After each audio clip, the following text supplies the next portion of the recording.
cari uang itu mudah menurut aku ya di sini. Terus kemudian lowongan pekerjaan juga banyak, ambil masuk malam gitu ya, paling 16 juta 17 juta itu pun udah up banget, udah mentok. Pergi ke Jepang kan cari rezeki ya kan ya. Terus gimana ceritanya kita cari rezeki tapi meninggalkan yang maha memberi rezeki gitu.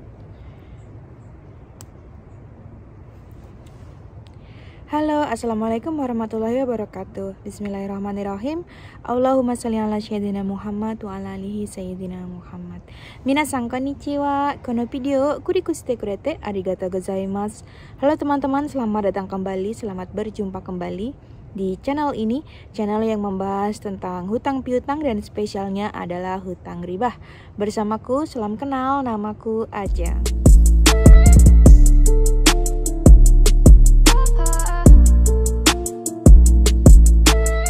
Alhamdulillahirrahmanirrahim teman-teman, hari ini aku ingin bercerita tapi bukan tentang hutang riba ya, lebih tepatnya tuh mau ngejawabin pertanyaan teman-teman yang di videoku sebelumnya yang aku buat video tentang Tokutei Gino Mandiri. Nah di sana tuh kan banyak banget yang tanya tentang maksimal umur berapa, tuh banyak banget pertanyaan kayak gitu, maksimal berangkat ke Jepang umur berapa, terus gajinya berapa, sholatnya gimana gitu. Nah ini sebisa mungkin ya teman-teman aku coba buat ngejawab, tapi mohon maaf kalau suaranya nggak sempurna ya, karena di luar pulang kerja gitu. Entah suara ini bisa masuk ke video atau enggak, aku nggak tahu, cuman aku mohon maaf kalau ada kekurangan gitu ya. Oke, yang pertama ya teman-teman, yang paling banyak pertanyaan itu adalah bagaimana kalau umur itu udah 30 ke atas gitu, maksimal umur berapa gitu kan ya maksudnya. Teman-teman itu sebenarnya tergantung visanya ya, tergantung visa yang kita gunakan. Nah yang aku bahas di video kemarin itu kan visa Tokutei Gino. Nah yang aku tahu nih ya, yang setahu aku itu maksimal di umur 35. Cuman ada kok yang berangkat ke Jepang itu umur 39, ya kan, berarti dia belajarnya dari umur 36, 37 mungkin ya. Nah 39 berangkatnya ke sini. Tapi ternyata ada juga teman-teman yang umur 45 tahun bisa berangkat gitu. Mungkin itu udah melalui prosesnya yang panjang gitu ya, maksudnya udah belajarnya tuh lama gitu kan. Jadi bisa aja berangkat ke sini. Dan satu alasan lain juga adalah tergantung perusahaannya mau menerima atau enggak gitu kan ya. Misalkan teman-teman usianya sudah 35 tahun ke atas gitu misalkan ya, terus masih ada tuh perusahaan yang mau menerima, asalkan teman-temannya tuh punya 2 sertifikat itu ya, sertifikat kemampuan bahasa Jepang dan sertifikat kemampuan skill. Dan ini itu nggak didapat dari skill pengalaman gitu, enggak ya teman-teman, tapi didapat dari ujian. Ujiannya itu ujian resmi ya, yang diselenggarakan dari pemerintah Jepang sendiri untuk warga asing yang ingin apply visa Tokutei Gino di sini. Nah mungkin untuk teman-teman yang sekarang usianya 35 tahun ke atas dan pengen banget pergi ke Jepang gitu kan ya untuk bekerja, teman-teman coba aja gitu loh, usahain aja, siapa tahu memang rezekinya di sini. Dan bisa aja kok kalau disolawatin menurut aku ya. Ya Allah, aku pengen pergi ke Jepang meskipun dengan usiaku yang sudah 35 tahun ini, tapi aku pengen banget ya Allah, seumur hidupku aku tuh pengen yang namanya ngerasain kerja di Jepang. Entah itu hanya setahun, 2 tahun, aku pengen banget. Ya Allah mudahkan jalanku, semoga ada perusahaan yang mau menerima aku gitu loh. Jadi kita tuh libatkan Allah terus, kita nggak boleh meninggalkan Allah dalam segala proses kita. Dan setelah nyampe di sini jangan lupa sama Allah ya, tadi tetap harus melaksanakan kewajiban kita yaitu sholat. Kemudian yang kedua teman-teman, kalau misalkan untuk tempat sholat di sini tuh ya, untuk aku yang bekerja sebagai kaigo di sini tuh alhamdulillah dapat tempat sholat. Tapi jatah sholatnya hanya 1 kali, yaitu zuhur aja. Kalau asar aku udah nggak bisa, aku harus kodok, dan maghrib juga harus kodok karena aku naik sepeda 15 menit ya. Dari Shisetsu ke Apatoku itu 15 menit. Nah untuk yang laki-laki sholat Jumatnya gimana? Jujur teman-teman aku tidak tahu, kecuali hanya mereka yang dekat dengan masjid ya. Dan di sini tuh kan masjidnya tuh kan nggak setiap gang ada gitu kan ya, hanya ada di kota-kota besar aja, dan itu pun nggak semuanya gitu kan.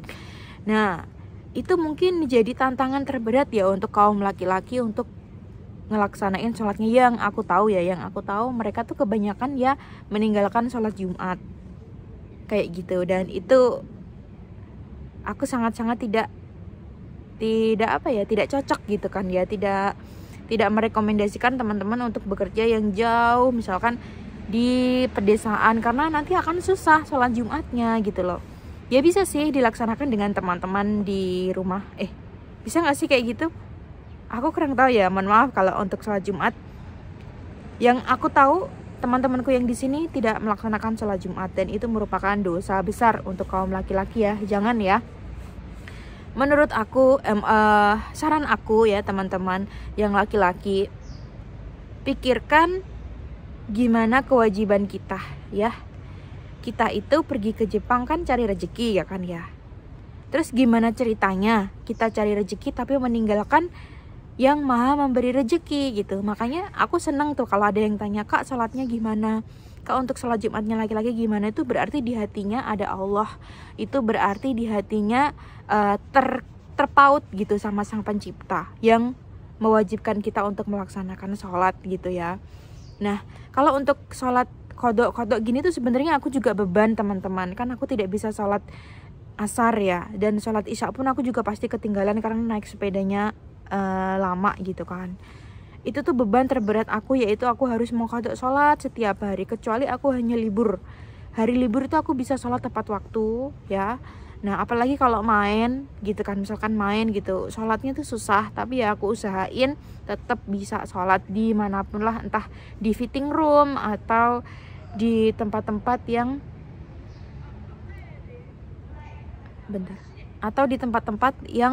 sepi gitu, di taman gitu misalkan ya, kayak gitu. Nah aku juga pengen teman-teman tuh pulang ke Indonesia ya, bisa melaksanakan sholat tepat waktu gitu kan. Tapi ya keadaanku di sini ya, aku masih membutuhkan uang gitu kan untuk aku bisa melanjutkan kehidupanku di Indonesia nanti ya. Insya Allah ya, doain aku teman-teman, semoga aku bisa segera pulang ke Indonesia agar supaya aku bisa sholatnya itu baik gitu, sholatku tuh teratur dan baik gitu, sholatnya tuh runtut gitu, lengkap gitu, tanpa harus dikodok-kodok lagi. Karena ini tuh benar-benar berat teman-teman. Buat aku juga di sini tinggal sendiri tuh ya tenang, tapi kosong gitu ya. Kosong karena apa? Ruhnya tidak terisi. Seperti kata Ustadz Adi Hidayat ya, Jepang itu menurut beliau negara yang menurutnya sepertinya tenang, padahal sebenarnya enggak, karena tidak ada zikir di sana. Nah teman-teman, aku tuh pengen pulang. Jujur aku tuh pengen pulang karena nggak tenang di sini tuh, beneran aja nggak slow living gitu. Hidup hanya untuk kerja gitu kan. Kerja itu nomor 1. Dan di sini kan kebanyakan orang nggak beragama ya, nggak punya agama, jadi ruhnya tuh nggak terisi gitu. Jiwa jiwa ketuhanannya tuh nggak ada gitu. Jadi ya hidup untuk mati gitu doang, dan itu nggak enak banget. Aku nggak cocok tinggal di negara ini. Makanya aku pengen pulang, pengen menikah, pengen melanjutkan S2. Ya untuk itu semua aku harus mengumpulkan uang dulu gitu kan ya. Semoga teman-teman yang ada rencana ke Jepang juga jangan pernah terfikirkan uangnya banyak, bisa jalan-jalan, bikin jajan jedak-jeduk. Itu di hati tuh kosong teman-teman, aku yakin di hati tuh kosong kalau teman-teman tuh nggak sholat ya. Apalagi yang cowok-cowok tuh nggak sholat Jumat, malah meninggalkan kewajiban dia gitu ya. Aku yakin hatinya pasti kosong, dan rezeki pun nggak berkah gitu, pasti bakal cepet habisnya gitu. Terus kemudian yang selanjutnya adalah soal gaji ya. Kemarin Kak, gajinya berapa sih ke Jepang tuh? Gajinya tuh menurut aku ya teman-teman, gajinya tuh nggak kecil, nggak gede juga, cukup gitu kan. Untuk aku tuh cukup. Kalau dibilang 20 juta ke atas gitu kan ya, itu emang iya, cuman kotornya aja gitu. Cuman kotornya belum dipotong biaya hidup, pajak, segala macam gitu. Paling kita bersihnya cuman nerima berapa ya kalau sambil yaking, sambil masuk malam gitu ya, paling 16 juta, 17 juta, itu pun udah up banget, udah mentok banget segitu. Dan untuk aku sendiri, karena aku nggak ngirim ke siapapun ya, maksudnya orang tua aku udah nggak ada, aku hanya kirim untuk kakak aja paling. nggak seberapa kirimnya juga. Jadi bisa aku tabung gitu. Jadi aku bekerja di sini untuk diriku sendiri, untuk aku tabung sendiri untuk masa depanku gitu. Untuk melanjutkan kehidupan di Indonesia gitulah lebih tepatnya. Pengen punya aset, terus kemudian pengen melanjutkan pendidikan kayak gitu-gitu. Nah, itu cocok di sini teman-teman. Kalau ada yang bilang negara Jepang ini adalah negara yang tenang, nyaman, tentram, ya nyaman mungkin iya. Kalau untuk tenang, tentram tuh menurut aku enggak teman-teman. Karena di sini tuh jiwanya tuh kosong. Orang-orang pun tuh jiwanya tuh kosong. Banyak yang kesepian. Bahkan aku sendiri juga sering banget kesepian. Karena apa? Karena hati ini tuh nggak terisi gitu, nggak ada keterkaitan dan ketergantungan sama Allah gitu. Jadi ruhnya tuh kurang dikasih makan. Di sini tuh hiburannya paling ya musik, kesenangan dan keindahan 2 dimensi gitu. Tahu nggak? Lukisan gitu, dibilang kawaii kire kayak bunga sakura kayak gini ya. Nanti kalau haru musim semi tuh indah gitu. Ya untuk dinikmati. Oh indah ya, indah banget ya, indah kayak gitu doang. Gak ada hiburan, gak ada jiwa ini tuh gak ada isinya gitu. Jadi keduniawiannya itu memang euforia keduniawiannya itu memang luar biasa banget di sini ya, the best. Tapi kalau untuk ya itulah makanan ruh kita ya, untuk ketenangan jiwa kita itu nggak ada menurut aku di sini tuh. Makanya di sini tuh nggak enak. Kalau misalkan teman-teman mau tinggal di sini tuh ya nanti punya keluarga gitu kan, punya anak di sini, ya mereka akan hidup dengan lingkungan dan budaya orang-orang Jepang di sini gitu kan. Dan aku nggak pengen ya. Aku pernah ditanya sama teman-temanku, aja nggak pengen apa tinggal di Jepang, nanti punya anak di Jepang yang punya anaknya tuh naik bus gitu kan, diantarin kalau pulang bilang konnichiwa gitu. Nggak, aku pengen anakku kalau pulang bilang assalamualaikum ibu, berangkat assalamualaikum ibu gitu. Bukan yang dance di sekolahin dance gitu. Ya beda budaya aku nggak suka. Aku pengen anakku yang tahu tentang tauhid, tahu tentang Allah kayak gitu. Dan itu hanya bisa aku dapatkan di Indonesia, negaraku. Aku tidak bisa mendapatkan itu di sini karena di sini nggak ada kayak gitu kan. Ada mungkin di sekolahin les online. Aku ngelihat temanku yang punya anak, dia itu ngelesin anaknya buat belajar agama Islam tuh dengan online gitu kan. Tapi menurut aku itu juga kurang. Karena apa? Karena aku ingin anakku tuh seperti masa kecilku dulu, ya ikut ngaji sore, terus bisa ngaji malamnya sama bapak ibunya kayak gitu kan. Terus disekolahkan di madrasah, jadi kenal Allah, kenal Nabi, kenal Islam gitu loh. Dan itu nggak cukup kalau disekolahin Islam online aja gitu. Makanya seburuk apapun, nggak menyenangkan apapun di Indonesia, aku tetap pengen tinggal di Indonesia. Di sini tuh kayak cuman buat cari modalnya aja gitu, buat cari modalnya aja nanti buat melanjutkan kehidupan di Indonesia gitu teman-teman. Nah teman-teman yang pengen punya niat kayak gitu juga, misalkan pengen memperbaiki ekonomi terus pulang lagi ke Indonesia, nah ini worth it teman-teman. Di sini memang cari uang itu mudah menurut aku ya di sini. Terus kemudian lowongan pekerjaan juga banyak. Terus kemudian kriteria yang dibutuhkan itu nggak seribet kayak di Indonesia gitu kan ya. Kayak misalkan tadi aku ceritain kan, umur itu nggak ada batasannya. Yang penting mau kerja aja gitu. Dan yang paling penting kan adalah bahasa ya, bahasa dan mental kita.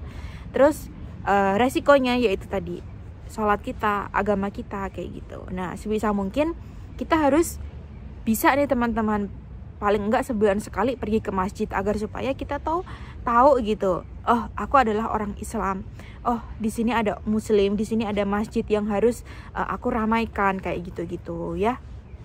Oke, ini mohon maaf aku bukan sambil ceramah sambil dakwah gitu, enggak ya teman-teman. Aku sambil mengingatkan aja untuk teman-teman semuanya untuk tetap ingat dengan Allah agar supaya hati kita tuh tidak kosong, tidak hampa di sini gitu kan ya.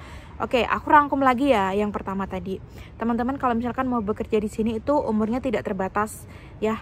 Tergantung perusahaannya mau menerima atau enggak dengan umur yang maksimal itu. Gitu. Misalkan ya 39 atau 40 tahun ke atas gitu, tergantung perusahaannya. Ada yang mau, ada yang tidak mau, ada yang memberikan batasan kayak gitu. Kemudian yang kedua, untuk sholatnya gimana? Sholatnya pasti itu akan beresiko berantakan ya. Itu yang pertama. Tadi aku udah ceritakan, aku hanya dapat 1 kali jatah sholat, yaitu sholat zuhur aja ya kan. Lainnya dikodok semua dan itu nggak enak. Kemudian gaji itu nggak gede-gede banget, cuman cukup teman-teman, cukup gitu kan, kayak cuman nabung 9 juta 10 juta per bulan itu bisa kayak gitu. Dan itu juga tergantung jobnya ya teman-teman ya, tergantung jobnya. Misalkan aku ini kan kaigo ya, untuk job yang lain misalkan pengolahan makanan atau pertanian itu mungkin bisa aja lebih besar dari aku gitu kan ya. Standarnya bisa nabungnya sih segitu ya, standarnya gitu. Kalau misalkan teman-teman nggak kirim uang ke Indonesia, kalau aku kan nggak kirim uang ke Indonesia, kirim cuman 1 bank aja 1 juta doang gitu kan, jadi bisa nabung gitu 9 juta 10 juta per bulan gitu ya. Jadi jangan berekspektasi untuk gajinya 30 juta per bulan gitu, itu belum semuanya gitu. Belum pajak, potongan asuransi, terus kemudian apa tuh rumah kita, gas, air, listrik gitu, belum semuanya. Jadi teman-teman jangan berpatokan pada gaji besar aja gitu kan. Teman-teman harus menyesuaikan untuk apa pergi ke Jepang, yaitu untuk nabung. Maksimal seginilah bisa. Kan lumayan teman-teman, misalkan teman-teman bisa nabung 9 atau 10 juta per bulan.